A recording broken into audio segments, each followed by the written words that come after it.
Salut les amis, j'espère que vous allez bien. Moi aussi je vais super bien, hyper bien. Voilà, c'était une blague. Donc aujourd'hui nous allons parler d'une histoire concernant DJ de Versailles. Donc une affaire qui s'est passée en Côte d'Ivoire de DJ de Versailles. DJ de Versailles, c'est un DJ de Côte d'Ivoire qui fait de la musique, qui a été accusé à tort ou à raison, je ne saurais vous le dire, d'avoir volé une somme de 50 000 francs. Alors, c'est quoi l'affaire? L'affaire, c'est que non, dans la cave là où DJ de Versailles travaille, le gérant de la cave a remarqué la disparition d'un montant de 50 000 francs CFA. Du coup, voulant chercher à déterminer la personne qui a pris l'argent ou a volé les 50 000 francs CFA, personne n'ayant répondu à l'appel, ils ont décidé donc d'aller voir un féticheur pour déterminer réellement qui avait volé de l'argent. Donc, le féticheur, autrement appelé balai, c'est-à-dire que c'est le nom qu'on donne au balai, qu'on donne à ces féticheurs balai, parce que c'est le balai qui détermine qui vole de l'argent. Arrivé chez le balai a désigné DJ de Versailles comme la personne qui a volé de l'argent. Malgré qu'il clamait son innocence, que ce n'était pas lui, le balai lui a désigné comme la personne qui a dû voler de l'argent. Alors, je vais déjà vous montrer un peu la vidéo de ce qui s'est passé et puis nous allons revenir pour parler de cette histoire autour du balai. Il a pris l'argent là et puis il ment là. Il faut serrer mon.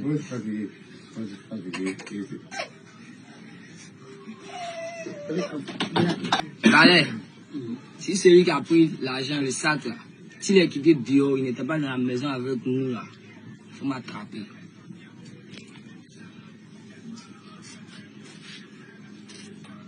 Il connaît la suite. Balai, si le voleur, si celui qui a pris le sac, il n'était parmi nous dans la maison, lui qui dormait dans la maison, il était parmi nous là, il faut m'attraper.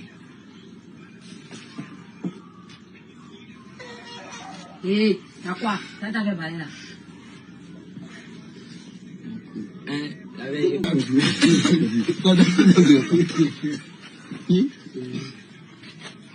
Balai, le jour où elle me prend, on dort ensemble. Si c'est vraiment moi, Roland, qui a pris le sac, comment as-tu?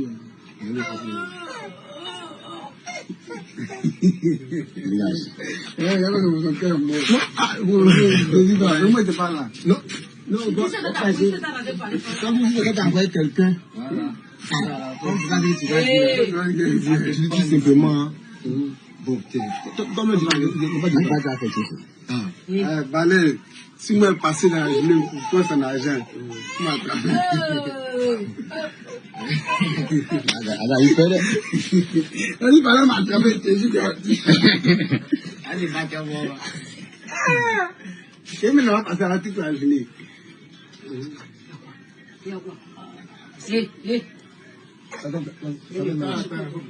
Balai, si c'est moi, je vais faire un prix. Faut serrer moi.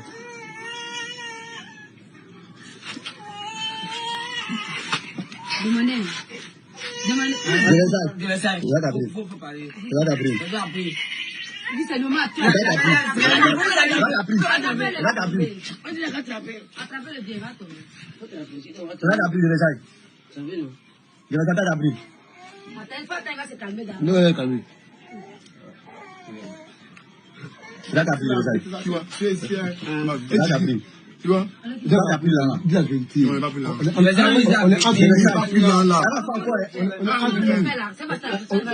Elle va rien faire, Moussila. Non, de Versailles. Alors, le mystère autour du balai que moi aujourd'hui, il faudrait qu'on puisse déjà se poser la question. Le mystère autour du balai existe depuis la nuit des temps en Afrique, que quand il y avait quelque chose qui se perdait dans la maison ou dans une boutique, on avait tendance à ramener des travailleurs ainsi que des enfants ou bien tous les membres de la famille autour de cette fétichisme qu'on appelle le balai pour déterminer réellement qui a pris de l'argent à la maison.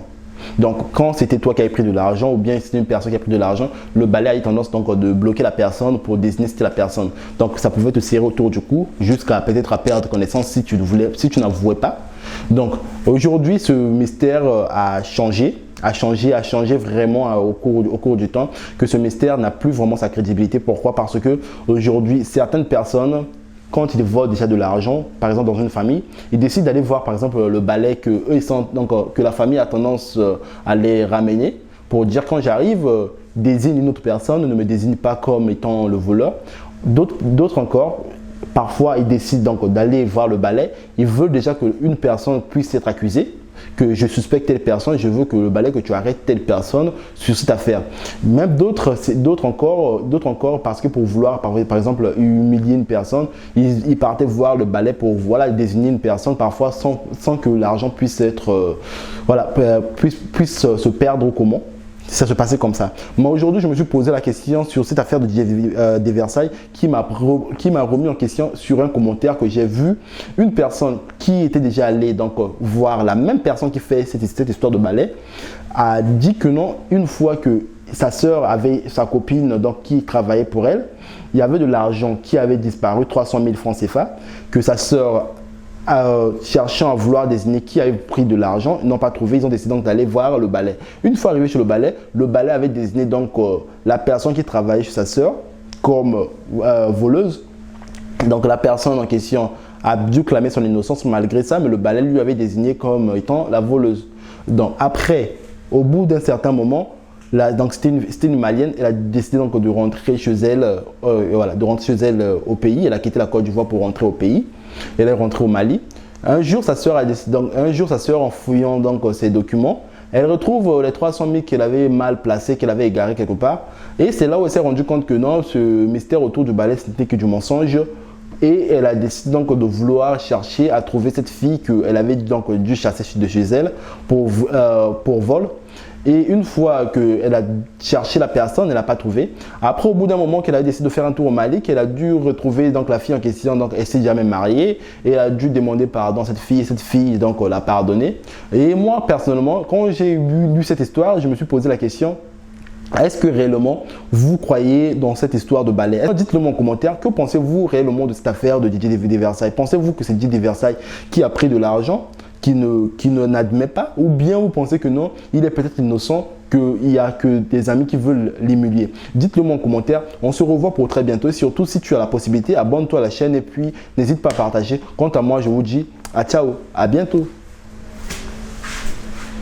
Melting to the imprisoned image of a damaged mind, ravaged by an unforgiving time, expressed divinely by a man, love of God, but wrapped so timely in the sinews of my aching body's course to travel blindly. C'est l'ex-artiste dedans. Putain, c'est pas l'ex-artiste.